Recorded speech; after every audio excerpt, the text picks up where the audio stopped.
Buenas noches, un nuevo programa de Canal del Sistema. Es un programa medio especial porque hay cositas que ya están inundando demasiado. Al colmo de los colmos se va a dar en un momento llegado. Ahora enseguida vamos a decir lo que es eso. Ya, si ha llegado ya eso, y a cara descubierta, primero que siguen limpiando el camino.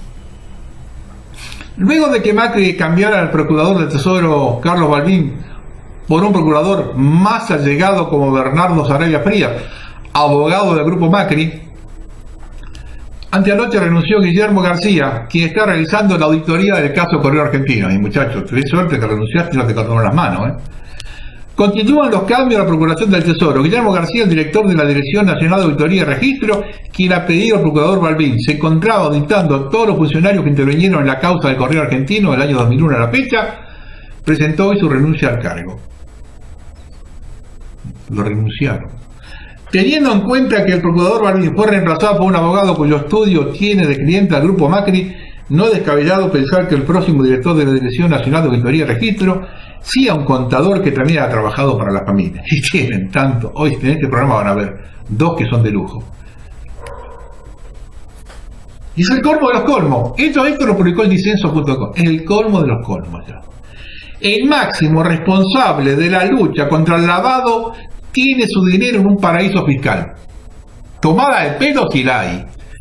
El jefe de la Unidad de Información Financiera, Mariano Federici, al ser entrevistado por la revista Noticias, aseguró que entre sus prioridades no está la evasión. Y fíjese, presentó su declaración jurada con algunos detalles que dado su cargo resultaron llamativos. Declaró poseer el 50% de una Land Rover Defender 2.4 por el valor de 1 centavo. 1 centavo. Dinero en el país, 1.200 pesos. Es un tirado este hombre. Y el 50% de una casa de 205 metros cuadrados en Estados Unidos por un valor de pesos tanto, $72.500. Si una casa de 205 metros cuadrados en Estados Unidos que cueste $140.000, mamita. Debe estar como 2 millones más o menos. Si un departamento cualquiera, chiquito, de 50 metros, en un lugar más o menos amable de Nueva York, está a $200.000 más, y en una casa como esa va a costar eso. Y dentro del apartado títulos y acciones en el exterior, declaró tenencias en Castlelake International Limited por 1.800.000 pesos. Pero dijo que ese fondo opera en Estados Unidos, cuando en realidad el funcionario volcó sus inversiones a un paraíso fiscal dependiente de los Países Bajos. Y piensa que son todos tontos, acá ellos piensan todo eso. Es la impunidad que le da la cobertura mediática.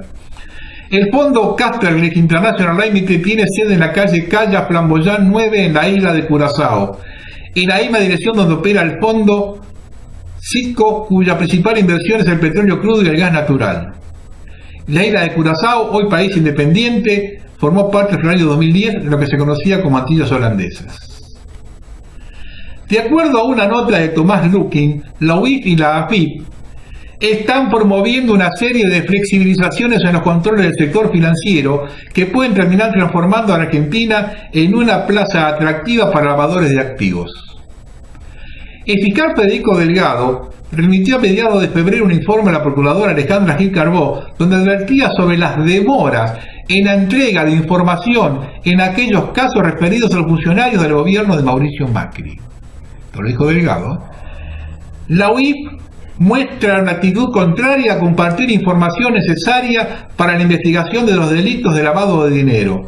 Su presidente señala todo el tiempo que quiere poner a la UIF a torno con los estándares internacionales. Pero lo cierto es que esos estándares se oponen completamente a lo que la UIF está haciendo aquí, afirmó Gabriel Pérez Barberá, titular de la Procuración de Criminalidad Económica. Fíjate en esta hora. En el caso Arribas, la UIF de Federici dio una respuesta tan parcial como acotada a lo solicitado y se excusó de enviar los informes completos en virtud del secreto establecido en la ley de sinceramiento fiscal, por lo que el juez no pudo tener acceso a los documentos que avalarían la información requerida. Después se jactan, Mauricio es uno de los que se jacta de esto, dice, no, nosotros nada que ver, es todo mentira, la justicia nos investiga y no tenemos nada. Así opera la justicia. Encima de que la justicia de acá no es, sabemos lo que es, estos tipos no le pasan información, listo. El dato que Federici posee inversiones en un paraíso fiscal explica su actitud en el caso Arribas y Panama Papers, donde la información que la UIF envió a los juzgados no fue la solicitada. ¿Por qué miente Federici en su declaración jurada diciendo que tiene la plata en Estados Unidos y la tiene en un lugar donde se lava dinero? Curazao es el mismo lugar en donde Odebrecht opera el Bank Winterthur, banco a través del cual pagaba las coimas para conseguir la obra pública. ¿Te suena, Federici? El imaginario popular que se plasma en la frase "otro zorro cuidando el gallinero" encuentra en Federici una referencia muy concreta. Si el director de la UIF, que reivindica su reticencia a compartir información con la Procelac y con los tribunales ordinarios, ha declarado que su Land Rover vale 1 centavo y ha falseado el domicilio del fondo de inversiones con el que opera para que no se note que tiene su dinero en un paraíso fiscal, el saqueo está garantizado.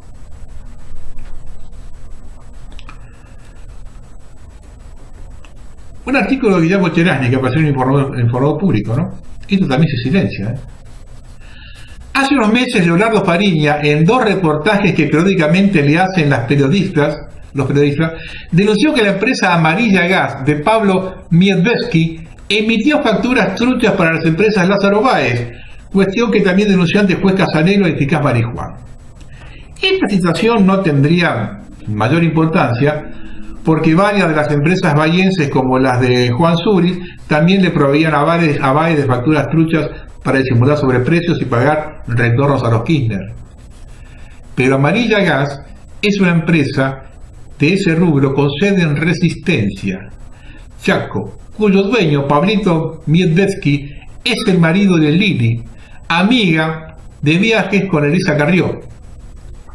Se conocen desde hace mucho tiempo por ser nacidas en esa provincia y Lili es la dueña de la agencia de turismo Funtime, y una denuncia penal recientemente abierta por los camaristas Tirunzún y Fará sostiene que la diputada chaqueña es beneficiaria de viajes regalados por Lili Miedvesky entre los 103 viajes de Carrió al exterior, de los cuales solo uno de ellos lo pagó la Cámara de Diputados. Si bien la ley no es muy clara en cuanto a si los legisladores pueden recibir regalos, está claro que éticamente que la directora de una empresa de gas que proveía de facturas truchas a Lázaro Báez esté denunciada en la ruta del dinero K no parece una causa armada. Y si algunos viajes de Carrió se los regaló la dueña de Funfine, habría un asunto para investigar. Amarilla Gas es una importante empresa de instalaciones gasíferas y una de las principales beneficiarias de las garrafas sociales que se venden a los pobres a un precio superior al fijado por los gobiernos. Es más, se dice que hasta podría manejar un mercado negro de las garrafas sociales. Como dice Ricardo Lorenzetti, que Ricardo Lorenzetti está detrás de esta denuncia de los 2 camaristas, y en el programa de Mirta Legrand amenazó con renunciar a los pueblos para defenderse, todavía no lo hizo. Este conflicto entre el presidente de la Corte y la fundadora de Cambiemos está al rojo vivo y puede estar armada, como dice Carrió, pero la acusación de ella contra Lorenzetti en el sentido de que quiere ser presidente en una crisis política suena inverosímil como la denuncia por requisimiento contra el juez que ya fue sobreseído. Carrió se metió en un nudo de despelote ahí, y por eso no renuncia a sus fueros. El saqueo del ANSES y el silencio de Cambiemos. Esto como el caso de YPF, también silencio cómplice. Eso es lo que pidió Silvio Pedro Pizarro. Desde este combativo espacio de los jubilados, se viene solicitando desde hace varios años una intervención a ANSES, no solo por impericia, mala fe y perverso tratamiento a la tercera edad, con el abominable procedimiento a entorpecer el manejo de los juicios por ajuste de haberes y negar sistemáticamente el pago de las sentencias, con lo que ha llegado a una monstruosa deuda, sino también por el silencio que se guarda sobre la herencia recibida del anterior gobierno con respecto a la cuantiosa malversación de fondos observadas por la Auditoría General de la Nación en más de 60 auditorías. Los saqueos continuos por sumas millonarias a la caja de jubilados y el abandono total de las funciones naturales de su creación. La entrega al nuevo gobierno fue con un déficit de 58.000 millones de pesos. Estamos a la espera, es una nota que le dijeron al presidente del ANSES, estamos a la espera de la información solicitada por carta abierta del 13 de febrero del año pasado y que nos redacte un editorial periodístico sobre ella. Resumo lo que se pidió en esa carta. Estado financiero con que recibió el ANSES. Si ha solicitado o realizado auditorías y balances como corresponde. Si ha tomado vista de las más de 60 auditorías realizadas por la Auditoría General de la Nación. Si en los meses que lleva de gestión analizó los recursos humanos a su cargo en cuanto a su idoneidad y cantidad. Si tiene razones verdaderas para haber mantenido el silencio sobre la información que le estoy requiriendo, lo que contradice y contraria a las garantías de transparencia y acceso del ciudadano a todos los actos de administración pública que prometiera el presidente. Si con gesto de nobleza obliga, ha tenido un manto de impunidad a su antecesor, Diego Bossio, en consideración a su reciente apoyo al gobierno. Como ya ha transcurrido 14 meses y no hemos recibido una respuesta del referido funcionario, nos permitimos agregar a nuestro pedido una información explícita sobre el significado social y jurídico del llamativo título que lleva la Ley de Reparación Histórica para Jubilados y Pensionados, sancionada el 29 de junio de 2016, pues hay cientos de jubilados mayores de 90 años con sentencia del más alto tribunal del país, la Corte Suprema, que hace 20 años están a la espera del pago ordenado. Por razones del más elemental sentido común, además del consabido sentido humanitario, nos parece un plazo un poco exagerado que lo va acercando irremediablemente al festejo del centenario. En consideración a las expresiones de transparencia que el gobierno ha difundido para que se difundan los actos de gobierno, es necesario que el señor Basavilbaso aclare si avala y continúa la política de ANSES seguida por su antecesor Diego Bossio, al recordarle que la Corte Suprema se pronunció contra el mismo al decir que la pretensión de la demandada ANSES de efectuar un ejercicio masivo del instituto de la recusación sin expresión de causa desnaturaliza los propósitos y fines para lo que fue concebido y ocasiona múltiples perjuicios a los jubilados y que por otra parte desconoce las sentencias que ordenan el pago. Eso lo dijo la Corte a la anterior gestión de Bossio, a lo cual respondió en forma insolente basado en su impunidad. El fallo de la Corte no tiene ninguna implicancia, vamos a ir trabajando de la misma manera. Hay fallos de la Corte que de alguna manera cuestionan nuestra política jubilatoria, pero entendemos que tenemos una política acertada. Se refirió así a las más de 42.000 apelaciones que el organismo realizó durante este año contra sentencias de primera instancia que favorecían los reclamos de los jubilados y que era la estrategia utilizada por el gobierno para alargar en el tiempo de los juicios y evitar el pago de las sentencias. En su desatinada respuesta se justificó con un despropósito que constituye la fase más funesta de su malograda gestión de Bossio, al decir solo queremos que se respete nuestro legítimo derecho a defender al Estado. Somos una parte y tenemos derecho a defendernos. Es decir, el organismo de los jubilados que tengo a mi cargo ANSES actúa contra ellos con maniobras ilícitas para favorecer al Estado. ¿Se entiende así? Conteste, señor Basavilbaso, si usted está de acuerdo con eso. Si ese gobierno de Cambiemos o el de Sigamos. Y toleramos ahí 58.000 millones de pesos de déficit y esa no es parte de la herencia recibida. Macri habla de la herencia recibida en función genéricamente, vive armando la herencia genérica, pero no dice nunca de esta herencia recibida o de la YPF. De esos no se habla. Esa herencia recibida no se habla. Y la bomba de tiempo que está poniendo el macrismo, acá han puesto sobre la Argentina una bomba de relojería.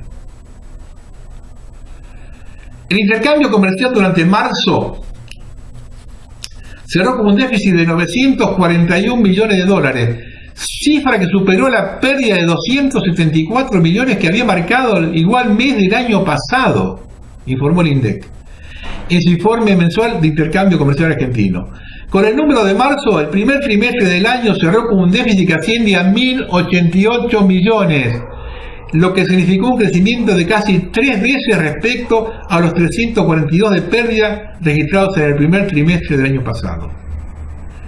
El resultado del mes pasado fue producto de un crecimiento del 2.3 en la facturación de lo exportado, que ascendió a 4.527 millones, contra las importaciones que crecieron 16.4 en términos interanuales para sumar 5.468.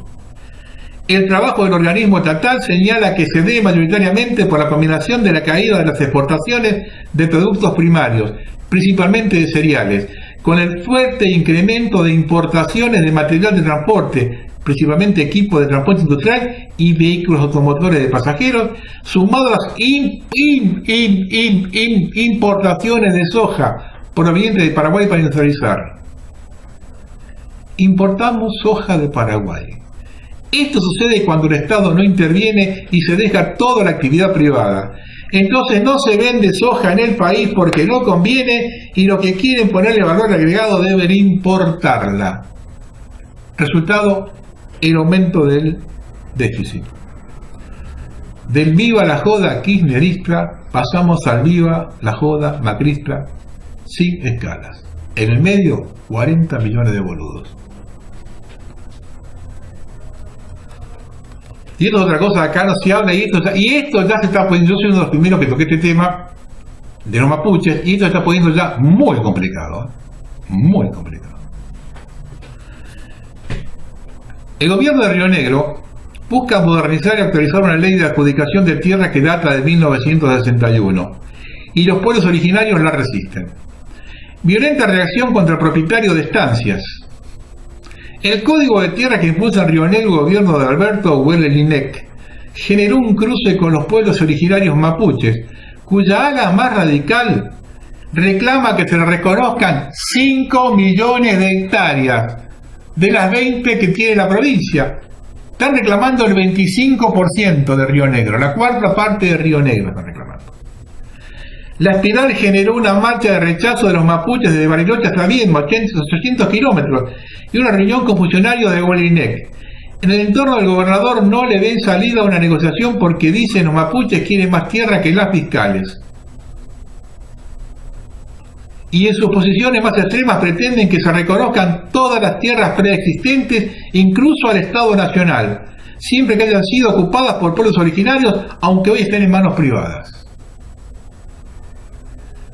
Se enmarca en este concepto del Estado mapuche motivando la región araucaña en Chile, dijo un hombre cercano al gobernador, sorprendido por la presencia de la cadena de televisión árabe Al Jazeera en la cobertura de la marcha mapuche, que hoy cuenta con más de 100 comunidades censadas. Fíjense, la cadena Al Jazeera siguiendo la marcha mapuche. En el gobierno rionegrino acusan a la facción que pretende volver a una situación anterior al siglo XIX de provocar episodios violentos en la municipalidad del Bolsón, con quema de oficinas, con bombas molotov y de incendiar una casa, escuchen esto, y de incendiar una casa en un campo del polémico magnate inglés cercano al presidente Mauricio Macri y Joe Lewis. Allí, en el puesto del pinar de la estancia Lago Escondido, ataron al peón, lo golpearon y efectuaron disparos para amenazarlo. El hecho fue reivindicado por el Grupo Resistencia Central Mapuche, que dejó leyenda de fuera Winca en la propiedad. Muy bien. Yo no me como este caramelito. Yo lo dije una vez. Es parte de la estrategia. Porque aparecen los mapuches entre la sociedad ante el medio pelo estúpido de la Argentina.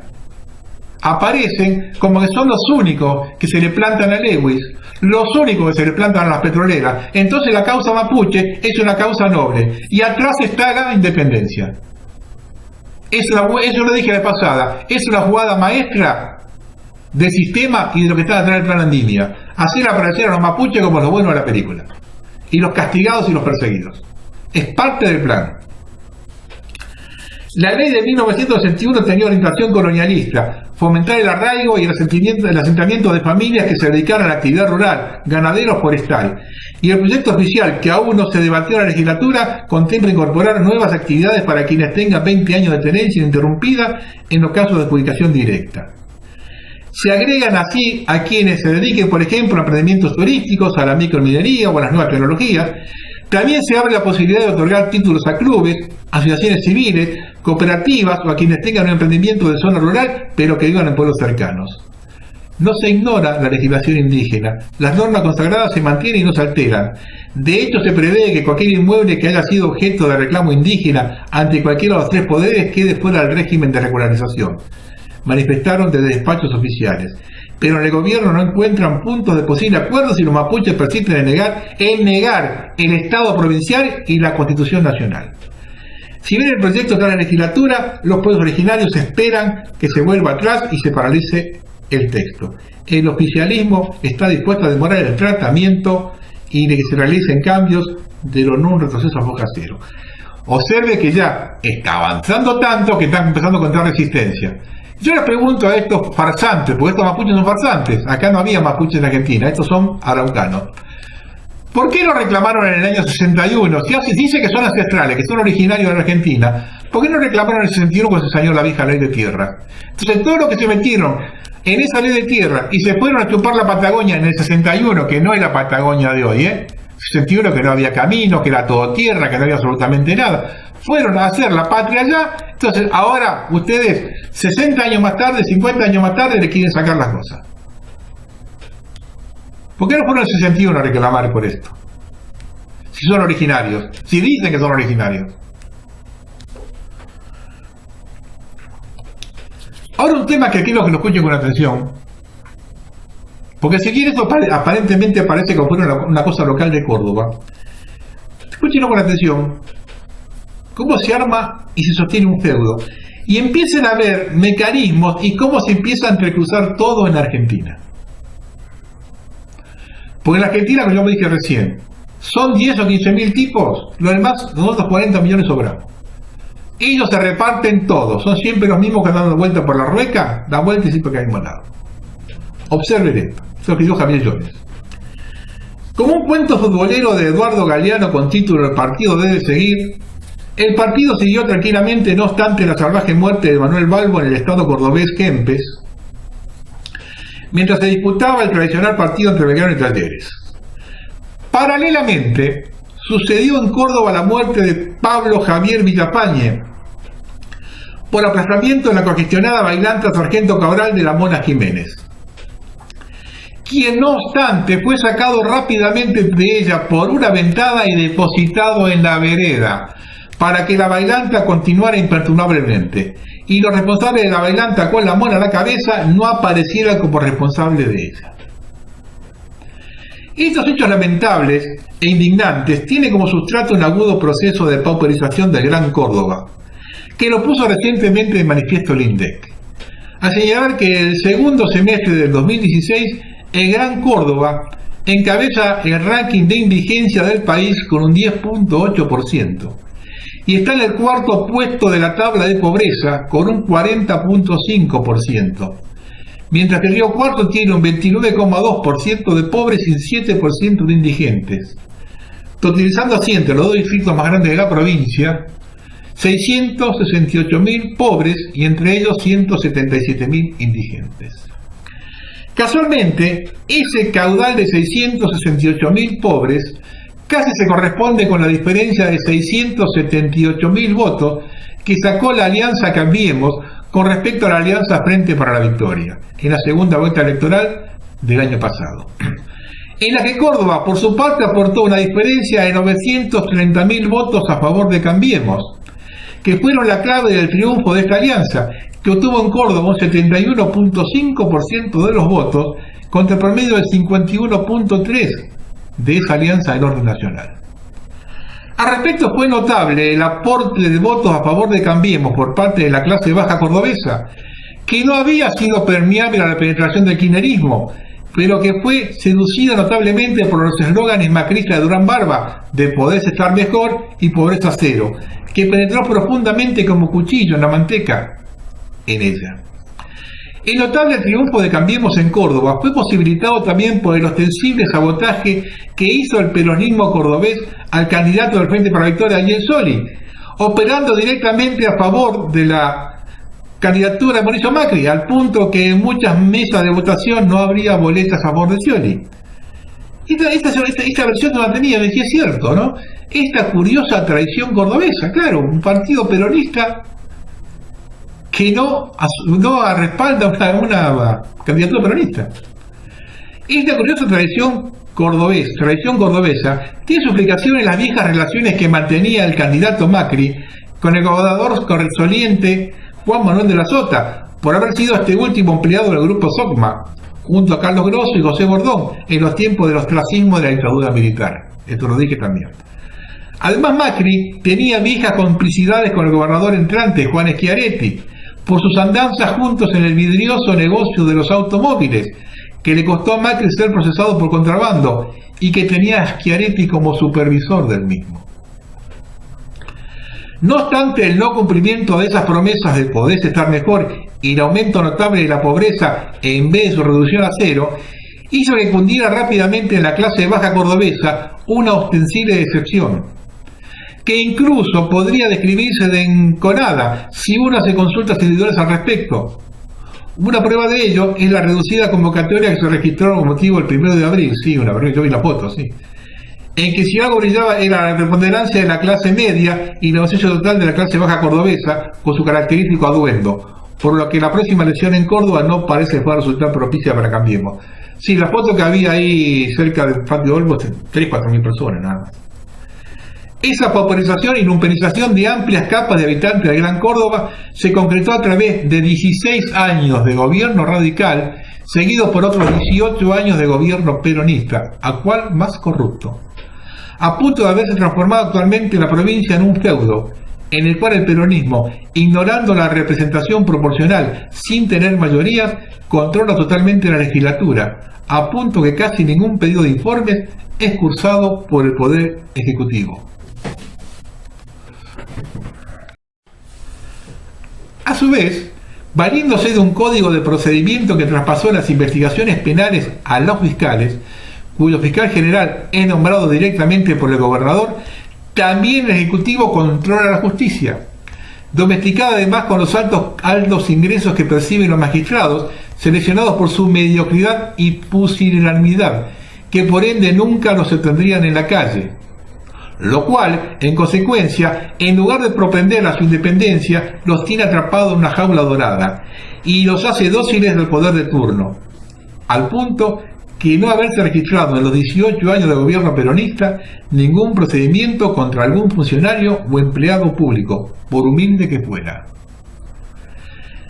Como si Córdoba estuviera gobernada por ángeles, pese a notables escándalos que trascendieron el interés del público, que incluyen además de un largo listado de resonantes asesinatos sin aclarar, vinculados directamente con el poder, que resultan una muestra elocuente de la difusión de la justicia cordobesa, a la que se la reputa controlada por la logia o mafia del Cordafrates o hermano del corazón y el hoy por ti, mañana por mí, la cual, no obstante, por la prolijidad con que cose y administra los expedientes y hace doctas ciencias jurídicas, se presenta como la mejor del país, y es la autora intelectual del sistema acusatorio basado en la investigación por parte de los fiscales, que se extendió a lo largo y ancho del país e incluso a la nación, por ser la forma más eficaz de controlar a la justicia por parte del Ejecutivo.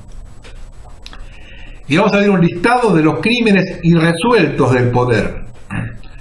Está el ingeniero Francisco Pérez Zorrilla, expresidente de EPEC, de la Empresa de Electricidad, y jefe en los años mozos del exgobernador Eduardo Angelós, atribuido a un ladrón, NN, que no robó nada.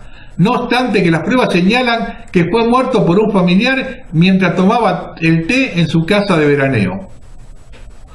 O el del senador Regino Mathers, que como alto funcionario de EPEC se oponía terminantemente a la concesión de las usinas de EPEC, que pretendía llevar adelante el gobernador Angelós a favor de un grupo de empresas con pinchas de gobernador y ex-FIA que estaban al borde de la quiebra, para salvar a estas y tapar las falencias de máquinas generadoras de electricidad vendidas por esta multinacional, cuyo supuesto asesino, el ex policía Oscar Cintora, fue condenado por ser autor de un crimen por encargo por razones políticas, sin que la justicia se preocupara en encontrar su instigador y sus móviles. O el nunca aclarado homicidio de Marta Sánchez de Chiapero, esposa de uno de los empresarios embuclados en el afán de las Justinas, que había sido producto de un femicidio en el marco de un divorcio y separación de bienes, que la justicia no investigó porque hay integrantes de la familia Chiapero en ella. O el de Francisco González, un toma estado de ETEC, que fue asesinado, escuchen que fue asesinado al día siguiente de constatar en una ruta que antes no recorría un notable robo de energía de un predio vinculado con Luis Medina Allende, quien era la eminencia gris pícara del entonces gobernador Angelós, y luego fue condenado por estafa y procesado por sospecha de haber instigado el asesinato de Mathers. O el de Carlos Lorenzo, afortunado propietario de campos y estaciones de servicio, que fue degollado acreditándose que no fue en ocasión de robo, habiendo aparecido en la causa la pista de que una de estancias de su propiedad concurrían periódicamente el ex gobernador Angelós y sus hijos, siendo así los verdaderos dueños de ella, lo cual fue súbitamente abandonada, dando la casualidad que el abogado de la viuda de Lorenzo, José Buteler, había sido también abogado de Angelós, y en las graves causas que tuvo en la justicia por enriquecimiento ilícito y otros delitos. Y por su parte, el fiscal actuante en la causa, Pedro Caballero, luego se vio envuelto en un escándalo de acoso sexual al dejar en libertad a un preso, a cambio de recibir de favores sexuales de su pareja, y sin embargo aún continúa en su puesto. O el de Ronald Almazo, en cuya causa 10 años después todavía se sigue discutiendo de quién era el semen encontrado en su cuerpo, cuyo marido, Marcelo Macarrón, fue señalado como testaferro del gobernador Juan Manuel de la Sota en la compra de campos, por el jefe de una banda condenada por falsificaciones en el registro de propiedad, Daniel Cerdá. Pero el fiscal del caso, Alejandro Moyano, no quiso ni oír ni hablar de ello, y luego fue ascendido por de la Sota a fiscal general, cargo que actualmente ocupa. O el escandaloso supuesto suicidio del ingeniero Marcelo Arias, vinculado con las obras de los grandes gasoductos, quien, como si se tratara de un mensaje mafioso, apareció muerto frente a la misma casa de gobierno, cuya primera autopsia dictaminó que había sido morido a golpes. Y luego otra junta médica, ayudada en borrosas imágenes de cámara de televisión que no dicen nada, dictaminó que supuestamente se había tirado desde un puente. El mismo día que en Buenos Aires aparecía asesinada la empleada doméstica de una ex funcionaria del entorno íntimo de la Sota. A su vez que los ex dueños de la empresa constructora Britos, a cargo de los gasoductos, que se reputa que es propiedad de la Sota, fueron salvajemente asaltados en su casa de veraneo. Todo ello en el marco de la rescisión del contrato con la constructora brasileña Andrade Gutiérrez, socia de Britos, por la obra de los grandes gasoductos, implicada ahora en el escándalo del Lava Jato. Llegando a punto de haberse encontrado una cocina de cocaína, esto también es increíble, llegado al punto de haberse encontrado una cocina de cocaína en el campo propiedad de la esposa de la Sota, Adriana Nazario, sin consecuencia alguna para ella.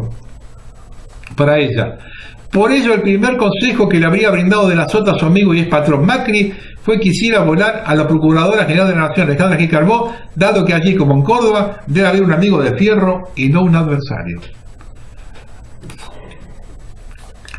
El gobierno peronista cordobés se las ingenió también para obtener una fraudulenta calificación en transparencia pública, mediante mostrar solo una parte de la administración, haciendo circular, por otro lado, buena parte del dinero público a través de impenetrables y opacas agencias que escapan a la supervisión del Tribunal de Cuentas y de la sociedad. Segundo, el punto tal de derivar parte de los ingresos públicos a una recaudadora privada, Colector, la que casualmente a su vez le da una directa participación en ese monto, con la manida excusa de la existencia de un contrato de software a una empresa que es propiedad de Horacio Miró, a quien públicamente se lo indica como Lázaro Báez de la Sota, sin que a la justicia se le ocurra investigar nada al respecto, pese a las denuncias existentes en ese sentido. A su vez, Miró, de funcionario público de la Sotista, pasó a detentar la propiedad de la constructora Britos, que recibió muy importantes contratos del gobierno, en lo que registró un pésimo cumplimiento de ellos, sin que nadie se preocupe de ello, como es el caso del Camino al Cuadrado, que periódicamente sufre clausuras por su defectuosa construcción, pese a las notables partidas adicionales destinadas a tratar de estabilizarlo, siendo el motivo de ella una caprichosa cambio en la traza con la que se había beneficiado a desarrollistas urbanos y funcionarios que previamente habían acaparado esas tierras. Razón por la que Córdoba poco tiene que envidiarle a los graves denuestos que cursan contra la provincia de Santa Cruz. La corrupción resulta así tan ostensible que muchos dirigentes saben que la coima de las obras y contrataciones públicas no es del 15 en adelante del celular del ex ministro Julio De Vido, sino del 20 adelante de la Century Fox. A tal punto, era natural ver al ministro de Obras Públicas visitar en Córdoba en persona a las empresas constructoras y salir de ellas no con un sobre, sino con una caja de zapatos, dentro de la cual seguramente no había zapatos. Julio De Vido. Así, de los 4 gobernadores que tuvo Córdoba desde la renovación de la democracia en 1983, el primero, Eduardo Gelot, fue enjuiciado por enriquecimiento ilícito, imputación que la Cámara de Crimen resolvió mediante hacer una pirueta jurídica en relación con los bienes conyugales gananciales. El segundo, Ramón Mestre, llevó adelante una privatización a la rusa de todos los servicios públicos que pudo y zafó de cualquier persecución judicial por ello, haciendo una reforma judicial con la que dotó a los fiscales de una jurisdicción geográfica. O sea, saben toda, ¿eh?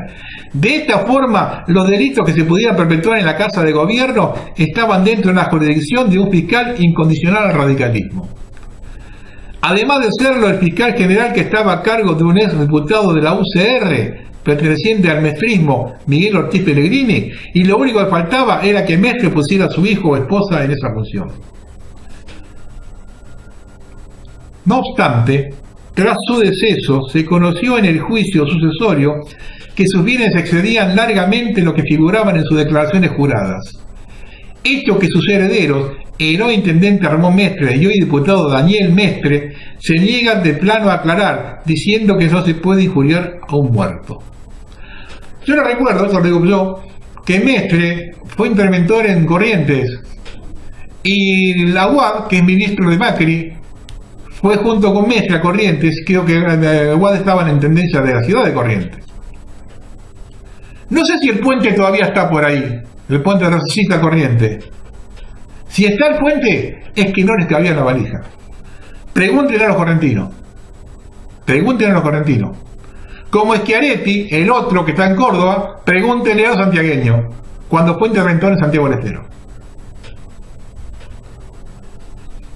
Por su parte, De la Sota y Schiaretti se cubrieron ampliamente las espaldas al crear un par de fiscalías supuestamente anticorrupción, a donde van a parar las causas contra los funcionarios públicos y donde las esperan 2 fiscales absolutamente incondicionales al judicialismo, al punto que no se registra promoción de acción alguna contra algún funcionario peronista.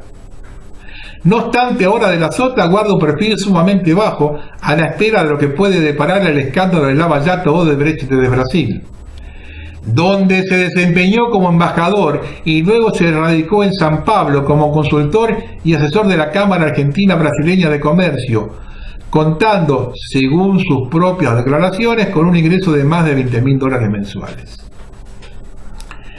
En ese escándalo están involucradas directamente las mismas empresas brasileñas a las que el gobierno cordobés adjudicó las reiteradamente fracasadas obras de los grandes gasoductos. También Joao Santana, histórico asesor de campaña amigo de la Sota. Y por su parte, el contador y actual gobernador Schiaretti se dedica a viajar frecuentemente a Panamá y España, donde parece que tiene asuntos de mucho interés. Todo esto fue enteramente posible porque el gobierno cordobés también controla enteramente la prensa, aquejada por la profunda crisis de reconversión que le plantean las redes sociales e internet, y por ende la única forma que tiene la sociedad son los avisos oficiales. Distínguese de esta situación el diario del Grupo Clarín, La Voz del Interior, que hace un oficialismo obsceno y explícito, lo cual que Canal 12 perteneciente al grupo. Y hay unos cuantos medios más de Córdoba que están viviendo de la pauta oficial. Esta alianza con el Grupo Clarín, de esto se encuentra, le digo, sobramos 40 millones acá. Esta alianza con el Grupo Clarín está sostenida a su vez por el control del voto del ministro ultraderechista de la Corte Suprema, Juan Carlos Maqueda, que falló a favor de ese grupo con motivo de la ley de medios. Estando así los cuatro poderes, el Ejecutivo, Legislativo, Judicial y Mediático, controlados férreamente por el feudo justicialista, de la misma manera que sucede en las provincias más pobres del país.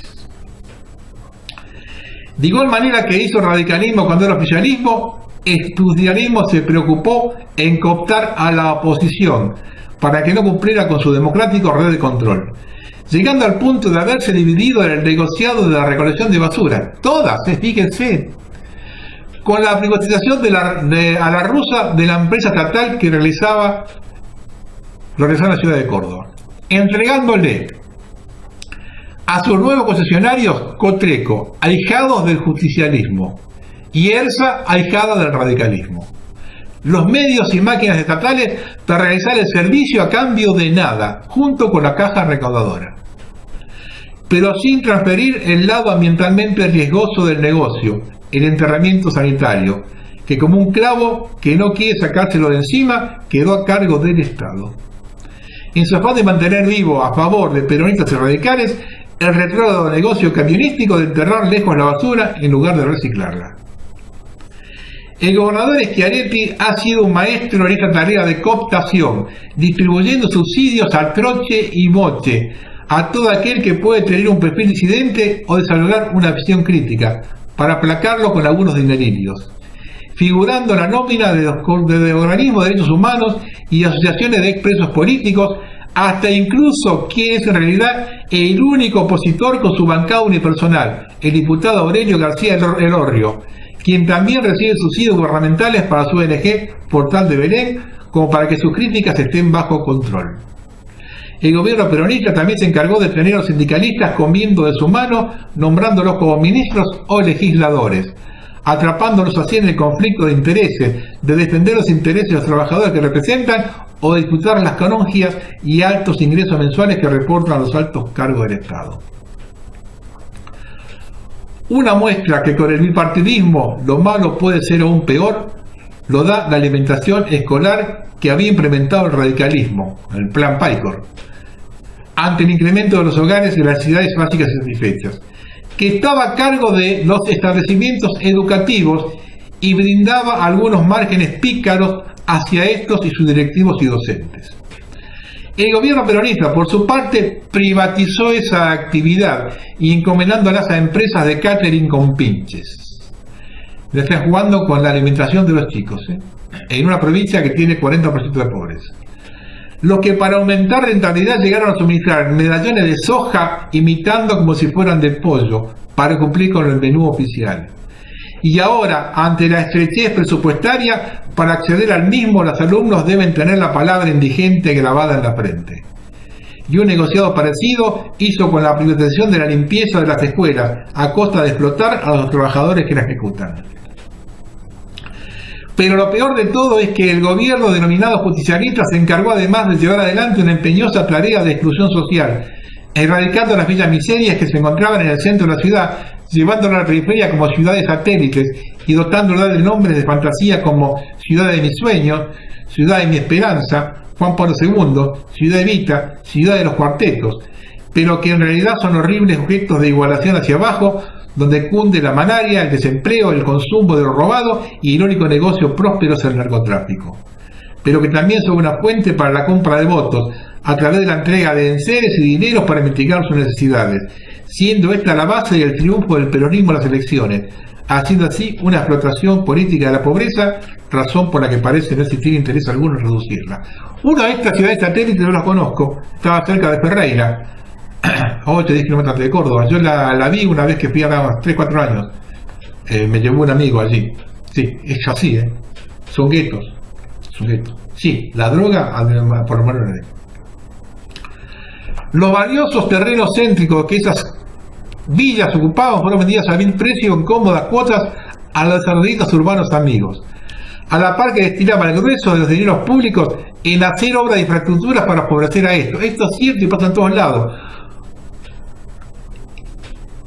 Yo hago un emprendimiento, te doy los terrenos por 2 mangos, vos haces unas torres terribles, pero toda la infraestructura te la tengo que llevar yo. El asfalto, las cloacas, los tendidos de estos servicios, todo a cargo de la municipalidad. Eso pasa en Buenos Aires, en todos lados pasa eso. Dejando para el desahogo de estas musas más oprimidas por la pobreza y la mala vida solo el fútbol. De esta manera también se disimuló el negociado de recondicionamiento de ese estado monumental, que el gobernador Schiaretti contrató con grandes sobreprecios con Astori, la empresa en la que se había desempeñado como gerente y en la cual en sus declaraciones juradas reconoció que tenía una deuda. Esa empresa que él había trabajado como gerente es la que hizo la ampliación del Estadio Córdoba. Todo vinculado. La otra catarsis semanal para esas masas pauperizadas son los recitales semanales de la Mona Jiménez, quien detrás de su facha tosta es asesorado por hábiles abogados y contadores que han montado una industria integral para la expoliación del pobrerío, que constituye el grueso de su audiencia. Al detentar la propiedad del local, la producción del espectáculo, los souvenirs, la cantina del mismo y el cachete artístico, etc., razón por la que la Mona no suele dar recitales en otros lugares, ya que se vería seriamente retrasados sus ingresos respecto a lo que tiene en Córdoba, con esa integración vertical y en cadena del negocio cuartetero, disimulando esta explotación del pobre con su disfraz de artista popular que le confesionó su panegrista Alfredo Leuco, quien como agente de prensa parece dedicado ahora a suministrar otros disfraces para políticos, habilidad que parece también haber heredado su hijo. Lo mismo que hizo el gobierno peronista con las villas lo hizo en la construcción de viviendas económicas, razón por la cual, como se trataba de una ciudad medieval, Córdoba ha erigido una masiva periferia de pobreza e indigencia en sus extramuros, no físicos, sino de bienestar, cuyas masas son contenidas por una policía brava, munida por un código de falsas agresivas, dotado con la figura del merodeo y conducta sospechosa, que en consecuencia guía exclusivamente su accionar a la aportación de facha, ensellándose con los sectores más humildes, lo mismo que hace la justicia con sus procederes para disimular su defección ante el poder, pero lo cual ante su mínima ausencia precipita el desborde de la desesperación, la furia, la anomia, la codicia y la ira, como sucedió en diciembre de 2013 con motivo de la huelga policial, y como sucedió ahora en la cancha del Belgrano y en el recital de la Mona, con la ausencia total de intervención policial, que en el primer caso posibilitó que se robaran las zapatillas de la víctima inerme. El que cayó de la tribuna, le robaron las zapatillas en el suelo. Y en el segundo caso posibilitó que al muerto lo sacaran por la ventana y lo dejaron largo tiempo en la vereda para tratar de evadir la responsabilidad que caía sobre los negocios de la Mona. Tras 18 años de gobierno, el peronismo cordobés evidencia así estar encallecido en el poder y totalmente falto de reflejos. Como representantes de una sociedad decaída y con su fibra moral y tejido social deliberadamente destruido, por lo que no es extraño que las personalidades notables de Córdoba la adoptan en el país sean dos esperpentos del espectáculo, como la Mona Jiménez, que suelen simular una ingesta y eyaculación y viceversa, o dejarse masturbar por sus fans los tocabultos. Y la Mole Moli, cuyo mayor atractivo intelectual consiste en expresar la palabra culiao, y hasta el mismo Luis Juez, un fanático de Talleres, que despectivamente dijo que los hinchas de Belgrano eran bolivianos, quien no obstante su fecundia en el ejercicio del humor cordobés no supo explicarle acabadamente a los cordobeses la existencia de una cuenta bancaria secreta de la que fue acusado de tener el exterior, además de bienes detentados a través de otras personas. Por eso, un incongruente Schiaretti le dijo a la voz del interior que los absurdos niveles de pobreza e indigencia que se registran en el Gran Córdoba era un problema del INDEC y responsabilidad del gobierno nacional, al mismo tiempo que declama su total rumbo apoyo al rumbo económico del gobierno nacional encabezado por su amigo y compinche del negocio de tráfico de automóviles Mauricio Macri. Por un lado dice que la culpa de acá y por otro lado quien llegó incluso a proponerle que el pescotismo cordobés se aliara con Cambiemos para disimular el agudo desencanto que este ha provocado en las clases bajas cordobesas. Pero ante la negativa de Schiaretti, al menos ha conseguido, como en los tiempos de la concordancia radical conservadora, inaugurando una nueva forma del entrismo, el compromiso por parte de Schiaretti de dejar que Macri ejerza el veto en la lista de candidatos o diputados justicialistas, para asegurarse que quienes sean electos resulten en un futuro afines a las duras políticas de ajuste que promete en el exterior lanzar Cambiemos tras ganar las elecciones. Lo cual no es muy novedoso por parte del pescotismo cordobés, ya que pese a su cacareado cordobesismo, en el 2011 de la Sota también le entregó la confesión de la lista de diputados al kirchnerismo. En base al enjuague, según algunos confidentes, debe haber cuestionado el sensible fraude electoral con el que Schiaretti se consagró gobernador en el 2007. Sumado al negociado común que tenían previsto este año con el kirchnerismo, de la construcción de la central Pilar de generación de energía eléctrica con enormes sobreprecios por un monto cercano a unos $1.000 millones, que fue confiada a la empresa Electroingeniería, la misma que hoy es la contratista de la represa Santa Cruz, y contaba con fluidos lazos con el kirchnerismo y el del azotismo, y también con el macrismo, ya que en numerosas obras desde el año 2000 en adelante, Electroingeniería se presentó consorciada con IEXA, y por ello, tras haber sido beneficiada con grandes obras por el del azotismo y el kirchnerismo, el macrismo no se las ha cancelado ni expuesto a sus dueños en la picota pública, como Lázaro Báez. El ostensible fraude electoral de 2007, en el que por largas horas se interrumpió el conteo de votos, fue seguido de otros fraudes electorales menores, perpetrados en los departamentos más pequeños y modestos de la provincia, a los efectos de poder controlar plenamente la legislatura, mediante el simple expediente de inscribir votantes que no son habitantes de ellos, lo cual fue consentido por una oposición radical inexistente, dispuesta a venderse por 2 monedas, o el nombramiento de alguno de sus simpatizantes en la planta de Estado. Por lo cual, rememorado al cépolo, se puede decir que en Córdoba vivimos revolcados en un merengue y en un mismo lodo, todos manoseados. Mientras tanto, las masas de pobres indigentes de Córdoba, de la que se ha dicho que es la imagen adelantada del país, están solas y desesperan. Observen cómo se arma un feudo y las consecuencias que se pagan. Tengan en cuenta que en la ciudad de Buenos Aires está construyendo uno con las mismas bases. Ya varios muertos sospechosos que se han denunciado en este programa. Eventos fuera de control apañados.